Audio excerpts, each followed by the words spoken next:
that all decisions are made from, whether it's a doctor, a pharmaceutical, the state that's running a program, or even if it's a hospital making decisions on costs or outcomes. It all depends on reliable data. As hospitals, all we do is patient care. If our data on patient care is inaccurate, we do not make the right decisions. The difference with EMR, with Pulse, is that we focus on clinical data. About 100 to 95 for compliance has been obtained in billing and registration, which is purely an administrative part. We focus on the clinical, the high-end clinical, so cardiac, neurosurgeries, antenatal programs, IVF, even things like cancer registries that run across the country are managed by us because we focus on hardcore medical specialties that are meant to delight the doctor. Doctor usage, I don't know how many doctors we have here. Do we have any doctors here? That's quite odd not to have doctors in a room in India. Okay. They generally don't like using the EMR. I have to say we are an exception, and I really think we are one of 2 or 3 exceptions in the entire world. Doctors love us. I love us. So. That's great. So your focus really is on the value added and the data that comes with it in order to help with decision making. It's not a process. This is really about analytics, and this is really about giving the doctor and patient better care. Absolutely. And we have spent a lot of time with the doctors and nurses and caregivers to make it as useful as possible. There are embedded links. So if you're doing diabetes and you have a question on the Portland protocol, or why is this value higher in conjunction with the other patients, you click on that and you have the information or a video that shows you what to do. And that makes it easier because if you're on the field and you're using your mobile, I'm not even talking about iPads, I'm talking about a normal smartphone, you should be able to get the help there and not have to go back and ask somebody because the patient is there. You need to be at the patient's site and you need to be able to deliver care at the patient's site. I'm almost amazed when I go into the statistics on Indian hospital, the number of patients that a doctor sees on a continuous basis. So your software certainly helps them treat quicker in opposed to making decisions without the right information. That's what the intent really is. Absolutely. It gives them the information they need to give the correct care and then to be able to monitor the patient. The patient also has an opportunity to monitor for themselves. So where compliance is important in lifestyle chronic diseases, and we have a huge burden in India. So we have diabetes, we have hypertension, we have diseases that do react very well if they are closely monitored and the treatment schedule is complied with. And what is your target market? Who's your customer? Our target market, let me tell you, we've had amazing success with the 3 clients that we already have in India. We're also working, one of them is with cancer. One is with IVF, that's in vitro, this is fertility related. We're also doing some work with IIT Chennai. We're doing work with Dr. Viswanath and Miat for neurosurgery. Our target audience initially was the hospitals. We've done a pilot at Lilavati Hospital. Lilavati Hospital is where Amitabh Bachchan comes. You must be seeing him come out in the TV screens. So that's the hospital we run one pilot with. Other than pilots with hospitals, we would love to be able to help the government. Most of the government programs that are running, and I'm saying this particularly in Tamil Nadu because I know they are doing a lot of work, they're hobbled by lack of data. They don't have immediate data coming back. So if it's immunization, HIV, it's happening in the ground. They're not too sure if it's happening or not. They're not even sure if the money that they're spending actually is relating to outcomes. We can close that gap. We've done it in Canada, we've done it in Europe, we've done it with Harvard and Oxford, so we can do it here. That's great, thank you. Actually, Tenzing, let me turn to you first. You're doing something very different here in India. Sponsorium, I should say your business model is interesting because it's a cultural adaptation to what's coming from the West. Highly sports-driven, highly campaign-driven, highly CSR-driven. I know that the Indian government has mandated a lot of our companies to focus on CSR. So you're now filling a gap of where this is happening. Tell us a little bit about that. Right. Sponsorium is a rather unusual company. We are a cloud-based system based out of Montreal, Canada. Uh, it's been about 28 years we've been in existence. We've got presence across 33 countries across the globe. Got over 500 odd global clients with the likes of Emirates, MasterCard, Novartis, Bombardier, so on and so forth. Uh, the reason why we have come into India, and it's been fairly a new step, it's just been 6 months, but there's been a huge amount of opportunity here lying in the Indian subcontinent. As you correctly said, there are two areas of functionality with marketeers who are spending money in the market. One is sports sponsorships, with currently close to about 6 odd active sports leagues, 4 more in the pipeline. People are spending money close to about 4,000 crores a year. That was the data last year of sponsorship spends. The second piece and the second vertical is CSR, corporate social responsibility, or what we call as community investments in the West, is a big, big piece. Honorable Prime Minister, Mr. Modi, has mandated a law of 2% of deviation from their overall gross profits and net profits, which calculates to a figure of 20,000 crores in a year. And this September, as we sit here and talk to each other, companies will be filing for the 2014-15 fiscal, their reports on CSR. Now the question is, 20,000 crores will be spent, but how do we evaluate where was it spent and was it actually put into the right project? And that is where Sponsorium's product, which is called Performind, which is our only product and is a short form for performance indicator, comes into the picture.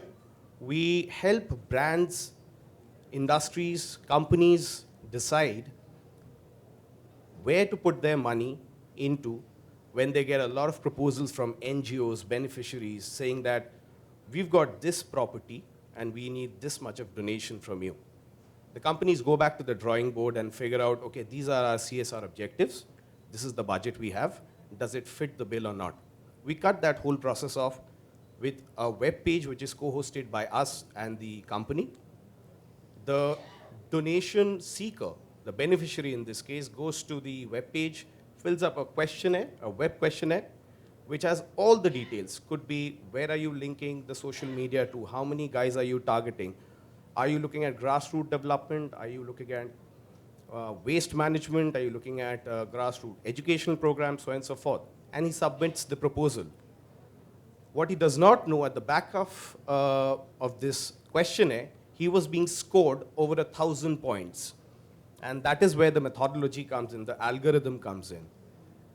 The points are distributed by the brand according to their importance level of which area do they want to invest in that specific year, or maybe quarter, or maybe 5 years. And that is the time the proposal comes into the system and it shows a quadrant, how important that is against the value which the gentleman is asking for. So yeah, these are the two areas where I think we are going to really concentrate and focus on. We believe it's a huge market, and yeah, hopefully we will be looking at a lot of business coming in from companies who are investing in CSR. So once again, you're focused on the analytics, you're focused on making decisions more relevant to your spend, bringing value to companies in that process. Absolutely, absolutely. We are basically looking at data. We are going to simplify data because there's a lot of data lying around, and everybody's been talking about data. But it's important that the company who is investing knows what the data lies for impactful decisions, and that is where we step in. Thank you. Thank you, Tenzing. Mark, let me turn over to you. You're a rarity in many ways because you're a Canadian company coming into the Indian market and talking about document management. That's something that intrigues me. So tell me a little bit about your company and your strategy for India. Okay. Good morning, Stanley. Good morning, everybody.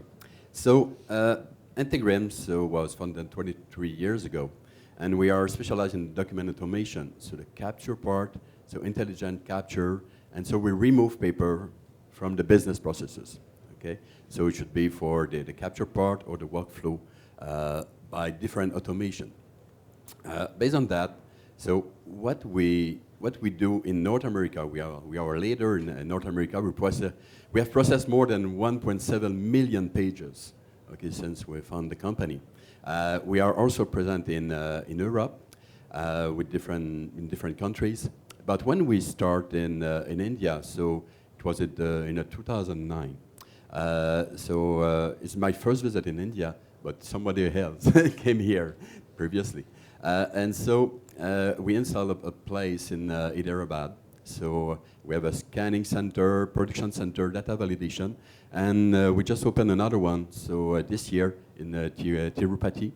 And so the reason why we are doing that, so I think the document problem is always the same everywhere in the world. So you have a lot of document to manage. So we remove paper. So I think it's very easy to work with electronic format, to share the information, to improve the process, to save time and to save money. Okay, this is the reason why I think in India there's a lot of process, a lot of document to manage, and so I think we can help different companies because we are with different cities around the world, different government agency, manufacturer, transportation, telecoms, any kind of company have a lot of document to manage, and so we can improve their processes, and so to reduce time and the savings money.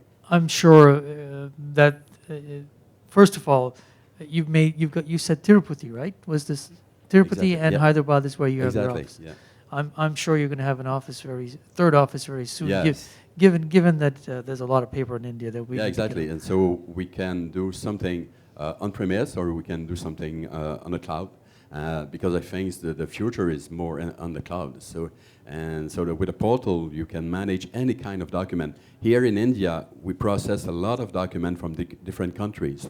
So from North America, from Europe, and so all of them are processed here in India. So I think it's a big advantage, and we want to grow this part of business. Thank you very much, Mark. Benoit, last but not least, if you would tell me, I know you have, you're a serial entrepreneur, you've been in this business for a while, you've gone through multiple companies. I'm almost afraid to ask you which company you're going to talk about, but I leave that to you. So over to you. Thank you. Thank you. So what I'm going to be talking about is Asimov. So Asimov is artificial intelligence, and I will try to explain what is artificial intelligence in 2 minutes. Basically, artificial intelligence will be actually essential for smart cities, cars, everything, and I'll tell you why. Everybody here has a system, has a software, has a product. Each product, each system has its own structure. And this structure, so imagine your car has a software, and you need to talk to your refrigerator that doesn't have the same structure. That won't help you when you want to do smart cities, when you want power plants talking to streets and water consumption and everything. So you need to actually find a common denominator to everything. So the thing is, realize that we were talking about data. Data is words. Everything here, even yourself, can be defined by words. When we create an algorithm, a program, we also use words to define this action, to act on the data. And the thing is, right now, the actual systems that are very rigid are using data, and then they apply the same with words, and then they apply algorithm on the data using the same words. So what we've done is actually bring the words into one large database of knowledge where we represent it. Words can be represented as data or as action.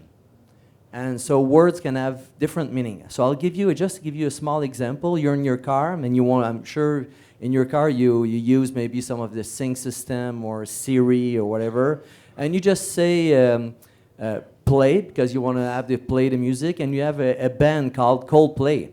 And you tell the system, play Coldplay. And the system cannot make the difference in the context of what you're asking, what is the word play means in that. So you need artificial intelligence to be able to actually make sense of what you're doing. So by deconstructing everything that exists, software or data, into simple words, what we make actually is the possibility of, without having changing any structure that you have right now, being able to make them talk to one another. And that's exactly what Asimov is doing. We're actually applying that to e-commerce, cars, and now we want to actually get into smart cities.